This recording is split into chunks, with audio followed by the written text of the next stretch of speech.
Na Mungu ana tabia ya kujifunua majina kulingana na kazi anayoifanya. Hii ni desturi ya Mungu, huu ni utaratibu wa Mungu.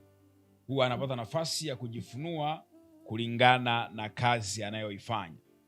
Ndio maana wakati wa Ibrahimu alijiita Mungu Mwenyezi. Wakati wa Musa akasema niko ambaye niko. Kwa hiyo majina ya Mungu yanabadilika kulingana na mission fulani na kazi maalum anayokuwa anaifanya. Akiwa anaponya ana jina lake. Akiwa anahuisha ana jina lake. Akiwa kwenye vita ana jina lake.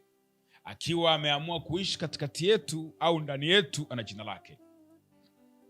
Kwa ni tabia ya Mungu kuitwa kwa jina fulani kulingana na kazi yake maalum. Kwa hiyo hata Mungu anapojitambulisha kama Mungu wa Ibrahimu, Mungu wa Isaka, Mungu wa Yakobo, huwa si bure tu. Ni kwa ajili ya kazi maalum ambazo alifanya akiwa na watu hawa.